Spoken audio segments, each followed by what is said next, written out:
Hello and welcome to Absolutely Not. My name is Katrina Stroll and my pronouns are they, she, he. Thank you so much for being here with us today. Real quick, if you appreciate the work that I do here or elsewhere, please visit the Support the Mission page of my website. There are several options to choose from to support my work, so please choose one. The key words for this episode are mental health, diagnosis, and discrimination. I encourage y'all to look up the definitions of these words and compare them to the definitions you carry with you on a daily basis. If you need help comparing, please let me know. This episode is sponsored by BetterHelp. BetterHelp allows you to connect with one of 24,000 licensed therapists in a safe and private online environment. You pay just a low flat fee for unlimited therapy with your therapist. Visit www.betterhelp.com/absolutely-not for more information and to get 10% off your first month. This link can be found in the show notes. Today's episode is titled Ask for Help. Ooh. And this episode title is brought by my amazing special guest, Dr. Kojo Sarfo.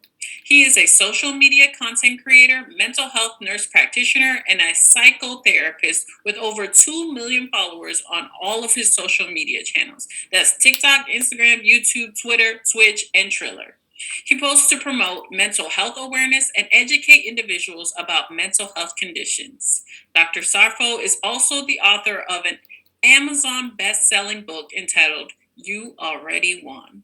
He's also the host of What's Good, Hollywood's #1 mental health podcast. He identifies as West African and neurodivergent. Thank you so much for being here today. And thank you for having me. It's a blessing. I appreciate it. I'm really excited to get into this episode of Ask for Help. Doctor, why is it important for people to ask for help? Because we were never meant to do it all by ourselves, you know? And I know at some point, I'm not sure where we went wrong, but, I think in this hustle culture, we take pride in doing things by ourselves and saying that we're self-made, this and the third. But the things that we want to do, they're collaborative. Like we need help from other people. So when you allow yourself to ask for help, it's liberating. And once you get to that side, sometimes you wonder, how you got this far doing it all on your own. So I'm a big fan of asking for help, and I'm always looking for new ways to ask for help every single day. Man, and I love that you broke it down because there's no point. I don't think that they pinpoint to us like, okay, stop asking for help. When did, or are you aware of a time in your life where you thought you didn't need to ask for help? Oh yeah, no, and I think when you talk about male mental health, you almost you get praised for being like a gladiator, like being able to do it all on your own. So growing up, I thought that to be a real man, like I had to do it on my own, not show any signs of weakness, not really ask for help. I don't need anybody for anything. I have it all figured out. Because when you look at the people at the top, you didn't know what type of help they had. So we just thought that they were doing it on their own.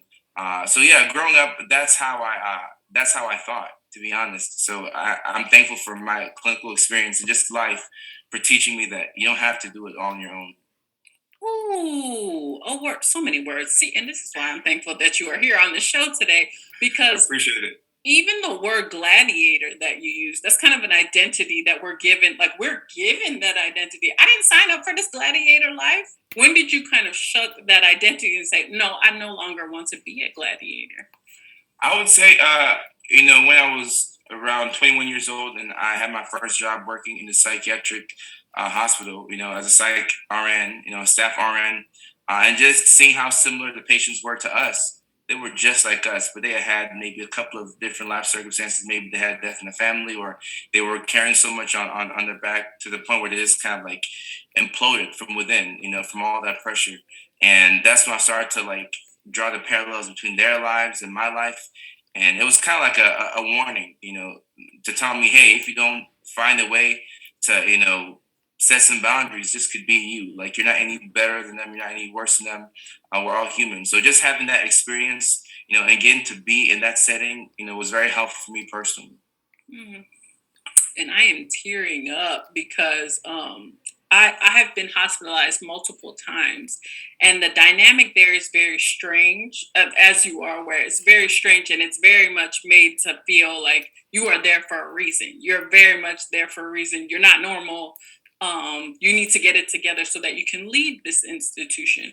What have you been able to, I guess, what kind of stigma have you been able to remove from yourself internally as a person who works in kind of that field in that space so that you're not projecting that onto the people you're working with?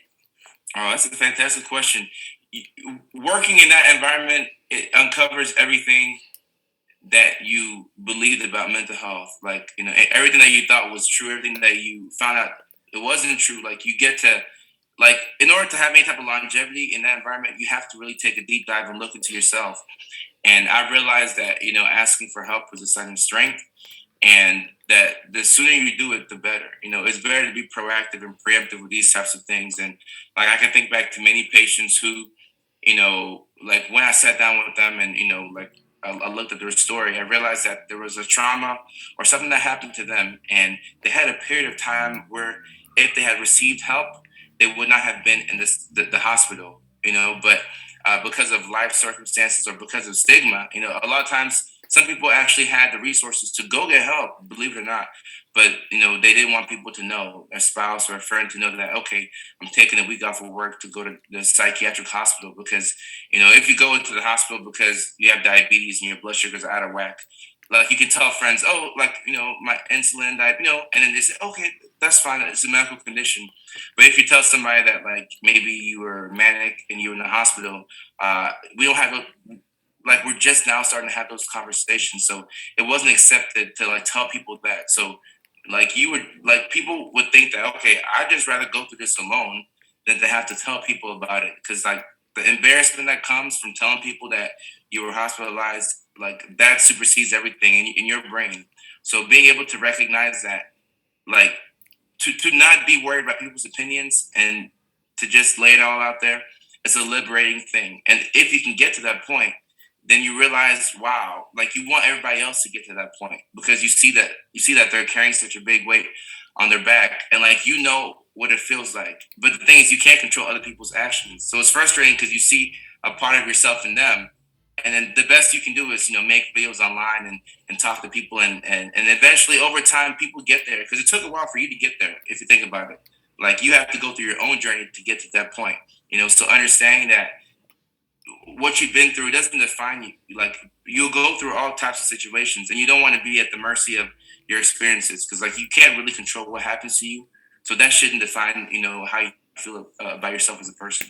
The words, the words. I hope everyone is hearing these amazing words. One of the biggest things I am taking away from this is you really do not, you can't control other people. You can only control yourself. You might want to focus on yourself because that's something you can control. And throughout this journey, you've talked about how you had to dive deep within yourself and you are now bringing that message to other people, which brings us to the topic of your work that you do on the TikToks, on the Instagrams, on the everything. What sparked that? Why did you start talking to other people about how heavy the stigma is? But once I learned about, you know, the suffering that was out there, like, I knew, like, when you work in that environment, you recognize that everyday people go through this type of thing. But for me, like, when I was working, back in Virginia doing the forensic psychiatry job, like, I realized that, I had like maybe 22 to 25 patients, and I saw human suffering, like, up close and personal. But when I started to post online, and I started just for fun because I was bored. And then as I started to talk about what I did, and, I would post from my office, people would ask me all these different questions. I realized very quickly that a lot of people were struggling with their mental health and nobody was talking about it. So the more I would post, I kept learning that, oh, wow, people are going through these types of issues, and not everybody will meet the criteria for hospitalization, and sometimes you don't even have to have a mental health diagnosis to die by suicide, like, if we're keeping it real. So this can affect anybody. And once I got to see, like, just going through the DMs and the comments, I was like, whoa, this is like a space that has not been tapped. So once I realized that and I started to post more and more content, more feedback came in, and I started to see that people were struggling with things on a daily basis, and that just by acknowledging them, that could help them out. Like, maybe I'll never see them as their provider, but just by like shown that that's normal. Like if I post a video and it has like 3 million views, and then you go to the comment section, people are saying, "Oh, I do this too." Then like you feel a little less alone because we're just now coming out of this pandemic, hopefully, where we've been by ourselves. So if you were going through a certain situation, you really thought that it was just you because we're more isolated than ever. So this that validation, it allowed me to keep making videos and it kind of like helped to birth this brand out of nowhere. That's awesome. And the thing I like most about you is, well, you as a content creator, is that you are not afraid to use the vocabulary needed to talk about mental health and the stigma. You talk about hospitalization like on a daily basis. One of my Right, favorite TikTok slash reels from you is how to celebrate someone coming home from hospitalization, right. because maybe people is not prepared. People are not Right. prepared. What sparked that reel or that TikTok? Uh, well, that came from personal experiences, because when you work in the psychiatric facility, for the patient, like when they come in, it's one of the worst days of their life. Like a lot of them may be aggressive, and upset, and they're saying, "I don't need to be here," and you compare that to when they leave, like that's one of the happiest days of their lives. Like they're so excited to get out. They're like, "All right, I know what meds I gotta take," like they're just so happy to get back to their families. So like it's such a momentous occasion, and just it's one of my favorite moments, like working with a patient. Like I'm just talking with them. It's almost like I'm a coach and they're a player. I'm telling them, "All right, you're gonna go out there, score points," and it's just a very fun time, and then they're excited to get their phones back because a lot of times you can't have your phone in the facility, so they want to get their phones back and see like who's been like DMing them on Instagram, like the old text messages. So it feels good to get back into society. So when I was thinking to myself, I was like, okay, how can I bring this concept to life? And let me just put it out there. And I wasn't sure who could relate with it because in my world, I'm coming from the professional's perspective, and I don't know that many people who would talk about their experiences online. So I was like, let me just put it out there and see where things go. And I appreciate that, because some of the things that's not talked about in mental health, they like to talk about the butterflies and the flowers and the yoga and the bubble baths and the what have you. Um, but they don't talk about specifics. And you are specific on Black mental health. You are specific on Right. male mental health. You are specific on other communities and how they have tied to mental health. How important do you think that is to the conversation around mental health? It's so important. I'm sorry.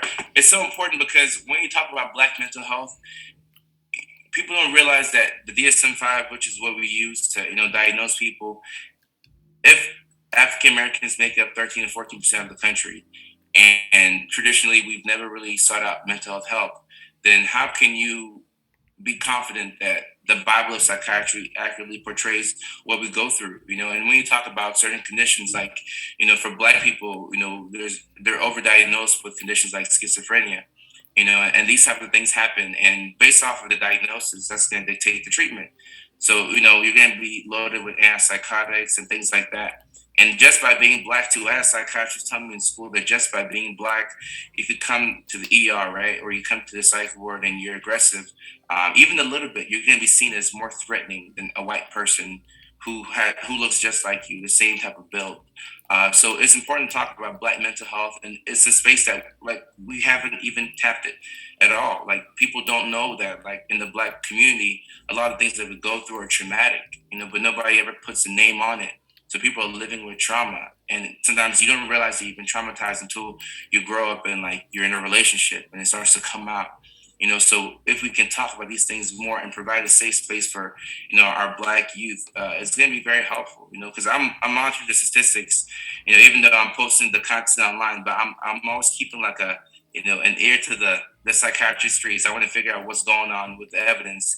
And when it comes to like suicide in the Black community, like the rates are going up and people aren't talking about it, and our families don't even know how to give us that safe space. So we're just sitting there and we're doing the best that we can.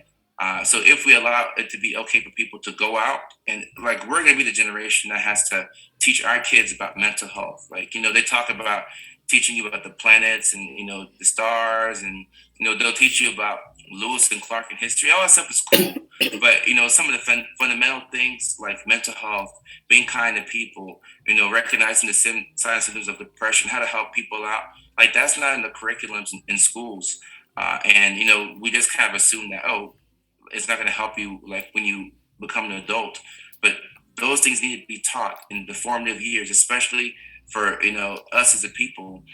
So when it comes to Black mental health, any type of attention, whether it's an artist, making a song about it, or if it's somebody posting a TikTok video, any type of attention is going to be good because we just have to bring it to the forefront. Because a lot of us don't realize that there's that disparity. So any type of positive attention that we can draw to Black mental health, I think is going to be very important. It's crucial.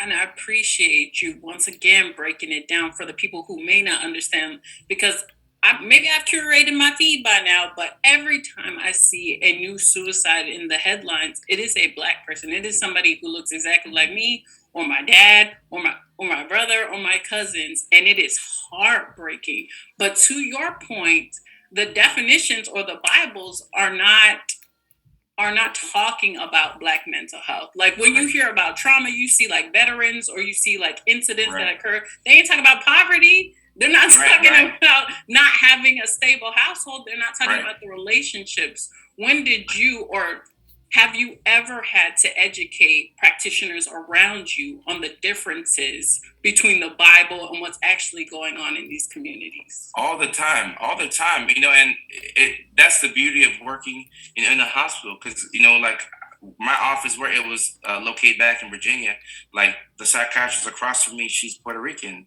and then down that same aisle, like that psychiatrist was white, so I'm talking to people who don't look like me, and I'm telling them like, because I had a patient come in, and I remember back in Georgia, I had a patient come in, and he was, singing some type of Young Thug song, right? So he was rambling the lyrics off, and I knew the exact song that he was talking about.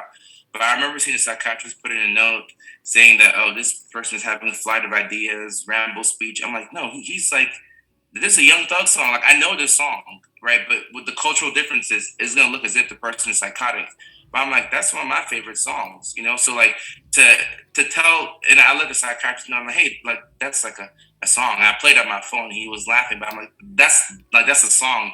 And I'm not telling the boss that, hey, I'm not saying that your assessment is wrong, but like, hey, this is like a song. Within our culture, this is how things work.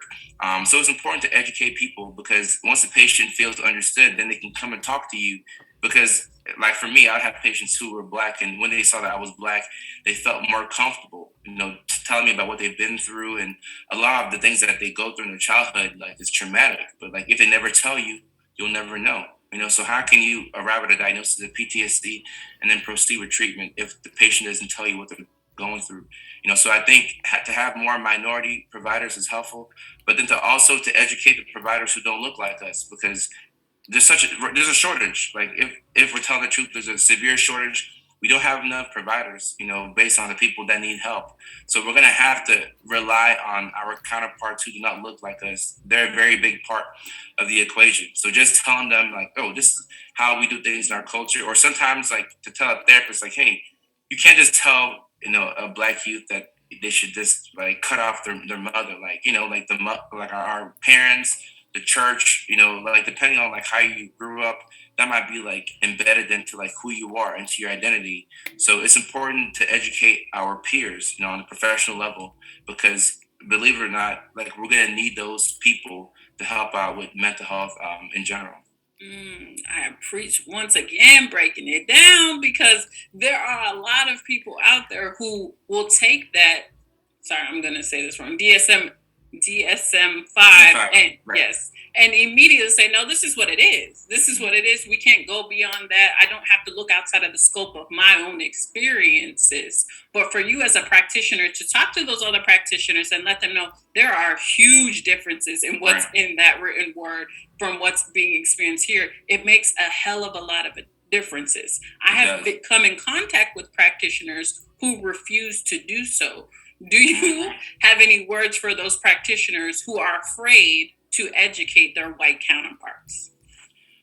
If you're afraid, like I would then challenge that practitioner to explore their own feelings. Like, why are you afraid? And sometimes there's nothing wrong with digging deep and learning a little bit about yourself, and it's very uncomfortable. And as a practitioner, if you're working and you have your clientele, you're making your money, you're making an impact. Sometimes you might feel as if there's little incentive for you to learn, because like, especially depending on the type of work you're doing. If you're just prescribing medications, you're like, oh, here's the medication, boom, boom, boom. But I think you can uncover so much about yourself, like when you dig deep and you try and figure out, why am I uncomfortable talking about race? Why am I uncomfortable talking about some of these sensitive topics? And like, we don't have to agree on these things, but just, I think for somebody who doesn't look like me, for them to sit there and pause, and even to make the effort to try and figure out why they're uncomfortable about a certain thing, I appreciate that a lot. Because sometimes people want to feel as if they have to make the other person understand where they're coming from, and they may never get it. Based off of how they've grown up, they may just never get it.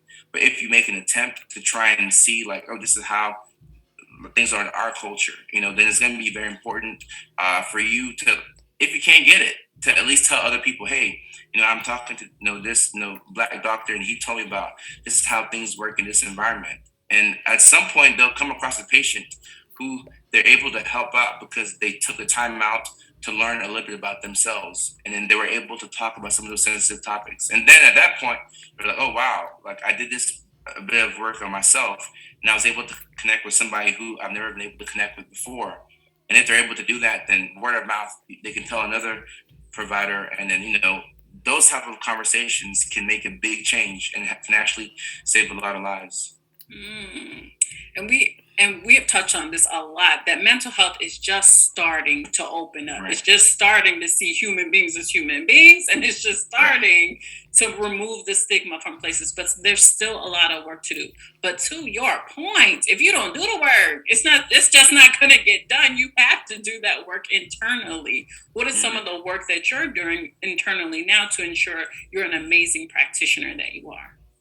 That's a fantastic question. And one thing that I do currently is I ask people who are close to me, people who know about me. I ask them, I'm like, hey, can you give me some feedback on, how I'm doing, like as a person, like, is there anything that I can improve on, or like, you think I can get some more sleep, or is there anything that you see in my content that I think I can tweak? Like, I'm always looking for ways to reach new people, and having that safe space where people can come and say, hey, I like the work that you do with so and so, but I think, maybe if you can switch up this type of, language, or if you can make it simpler, you can reach a wider audience, and just sometimes looking through like a viral video and looking at the comments, I'm seeing what people are going through, and you have to, I tell everybody, if you're good at this job, there's going to be days where you're going to be drained out. Like, you can't be good at this job and then every single day you finish, your work, and like you're just like all happy. No, some days you have to kind of go there to where the patient's at, and like I've had days where I've had to go there to where patient's at, and afterwards I couldn't even make a video for a couple of hours because like I'm in that state of mind where like you have to just sometimes just sit there in silence with your patient and mentally be where they are, to be empathetic, so to be able to do that is a special thing. And if you don't like stay, knowledgeable about what's affecting people, you're gonna lose that relatability, and it's gonna make it difficult for you to connect with people. So I'm always looking through the comments. I'm always looking for ways to improve myself, and I'm always looking for things that sometimes we have our own biases as well. Sometimes I might believe something because of my personal experience, but that might not be how it is for somebody else. So just talking about that and saying, hey, why do you believe so and so is this is important to you because it's not as important for me. Like those uncomfortable conversations, the same way, somebody who is white or somebody who is not like a minority has to dig deep and like talk about racism and mental health and how that can lead to poor outcomes. Like I have to, as a man, like as a straight male, I know that I have a lot of privilege as compared to people in the LGBTQ community, people who identify as trans, or even like a black woman. Like between a black man and black woman, I feel like as a black man, you have more of a privilege. So sometimes like I talk to my sisters, my three sisters are black women. They'll say, hey, we feel as if things are different for us because of X, Y, and Z. Like, have you talked about that? Is there a way that you could talk about this in a video? And I think I had that conversation with my sisters and my cousins, and I was talking about how black women, they're not listened to when they go to the doctor's office, and even Serena Williams nearly died from childbirth. So sometimes like we have to really have those conversations with the people close to us to bring it to the forefront. Because if it doesn't affect me personally, it might not be the first thing in my mind. So it's not that I'm an evil person and I don't want to talk about it, but there's so many things going through my mind. But when you have those conversations with the people that you love, they're like, hey, I know you can reach a wide audience. And as a black woman, this means a lot to me if you talked about this. And then I'm like, all right, cool. Let me go to the drawing board and let me come up with a way to put out this idea in a way that it's funny or informative, but in a way that is going to reach millions of people. And when I think about it from that perspective, those videos always do well because like I'm taking a relatable situation and I'm putting it out there. So sometimes like I like to talk and all that, but for me the best thing to do is just to listen and figure out what is affecting people and how can I use my platform to help out. And I hope y'all heard that. It's the safe spaces. You are creating safe spaces to have these conversations. So please don't take that and just walk up to people and ask them questions about their experiences. These spaces have to be made. They have to be Right. cultivated. They have to be created to have these conversations. So thank you so much for bringing that into this space because Appreciate that. these conversations need to be had, but they have to be done safely. I Right. appreciate. And that work that you're doing, you said it's not top of mind for you, but you went out your way to find Right. somebody who it is top of mind for, and that's what people Right. need to be doing. This work that you're doing sounds taxing, sounds emotionally taxing. You talked about sitting in silence, baby. That made my heart string. It pulled at my heartstrings. Right. What boundaries are you setting within your work or and all of the work that you're doing so that you remain whole at least at the end of the week? Right. So that's a great question, and it's funny that you asked that question because, like we talked about in the beginning of the podcast, it takes more than one person to do amazing things. So I started off as one person, but I'm only here because I brought a team along with me. And I have a team of about 6 or 7 people that help me out, that help me, stay organized, that help to edit things, that help to like identify certain things and say, oh, people really want to know about this. Or I look through your comments and people are very curious about this. Do you have evidence to talk about this? Or can we make a funny skit to help people with this? And even now, like with my team, I have somebody who does my schedule. I don't really know what I have to do each and every day. I just wake up in the morning, wake up early and look at my schedule and it'll tell me what to do. And like my lead assistant, like he'll like if I'm getting too booked, he'll say, hey, you have back to back to back to back meetings. Do you really want to do this? Because tomorrow you have this. You might be burnt out. So like I have things in place because I know myself. Like I want to do everything. Like I get impulsive and I just want to do every. I want to do every podcast. I want to hop. Like I want to do it all. Because I started out doing it on my own and like I was just doing things. But to have longevity, like you can burn out doing things that you actually love, and I love doing this. But now I have a system. I believe that in order to do great things, you need a system. So that requires a lot of asking for help. So as I'm talking about, my own mental health and the things that I struggle with, I just tell the people about the things that, can make me more effective and more efficient. And that's just by asking for help. And anytime I have like a increase in like either I have more time or more money, the first thing that I look for is what can I do to make things easier for myself? Like who can I hire or who can my assistant bring on to make things easier for myself so I can sleep 7 to 8 hours a night so that I can spend time on the phone with my mom. Because if not, I'm gonna forget, and I'm just gonna get burnt out. So like having that system has been what's really helped me out. And everyone in the chat is saying this is an amazing conversation. So thank you so much for dropping those I gems. appreciate you. What I'm taking away from it is you have to know yourself. Know that if you're able to, you will burn yourself the fuck out. Right. So you need someone there to stop that if it Exactly. could happen and bring it on the peoples because those people know you and they'll know when to tell you to stop. I Exactly. appreciate that. For the people that are listening to this who are thinking, okay, tomorrow I'm going to ask for help. What are the top 3 tips that you would share with them about having those conversations? The first thing that I would say is make it okay to ask for help. Like if you're asking for help, but you feel kind of bad about doing it, you may ask for help that one time, but you may not do it again. So I would say the first thing to do is to make it okay for yourself to ask for help. And the second thing that comes to mind is I would talk to other people who are doing what you want to do or what like what you're currently doing, if they've done that in the past, ask them like how did they go about their day-to-day tasks, like who do they have on their team, because like if you admire somebody from afar and you want to do what they're doing, like you might just think, oh, they're putting out all these videos a day, I just want to do the same thing, and you could match them, but maybe they have like 10 people helping them out and you're doing it by yourself. At some point you're gonna crash and burn, and the last thing that I would say is pace yourself, because even if you have help, you can't do it all. And like my team, they'll say, "Hey, Kojo, like in the past, it's taken you 2 weeks to pull this off, and we have a week and a half, and you want to do this. So we're not telling you that you can't do it, but you may want to reconsider." Which is just a nice way of them saying, "Kojo, you're burnt out. Give it up." And I'll say, "Oh, I appreciate it," because like you said, they picked up on my tendencies, and like, all right, we know Kojo wants to go on this, he wants to do boom, boom, boom, but we only have this amount of time. So what can we do now that will allow you to be as effective or almost as effective, and it'll allow you to have sleep and to take care of yourself, and then we can do this thing later on. It's not that we can't do it, but we have to be mindful of the time that we have, so I think you have to understand that like things that you enjoy can still burn you out, so you've got to pace yourself.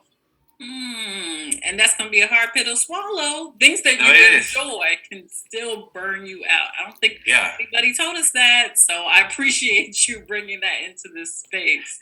For exactly. any for anybody who is listening to this, I hope you take away so much because I know that I did. Do you have any last minute sprinkles for the audience before we go today? Yeah, I would say something that's been heavy on my mind is, this is Mental Health Awareness Month, and I think it's easy for us to, post about mental health and identify with people who struggle with the things that we struggle with, right? So for me having ADHD, like if somebody is talking about ADHD online, it's so much easier for me to empathize with them. But if somebody's going through a different type of struggle, it might be harder for you to say, oh, that person needs help as well. So I think, in today's world where everybody is like, it's so divisive. You have some people on the left, people on the right. I think this, I think that. Sometimes we have to understand that it's okay we can agree to disagree. And I can struggle this way and you can struggle this way. But if we really want to be about mental health awareness, we should be promoting it for people who don't look like us and people who don't believe what we believe. And that's really hard for people to do. So I think if we can make any improvements, in that category, it's going to help us be kinder to one another and we can go really far just with that mindset. Damn. I hope everybody takes that mindset into the rest of May, into the rest of the year, because Right. don't stop. It does not Right. stop. But thank you so much for being such an amazing special guest. To everyone who's listening, keep setting those boundaries and saying absolutely not to everything unaligned. We'll see you next time. Bye. Bye.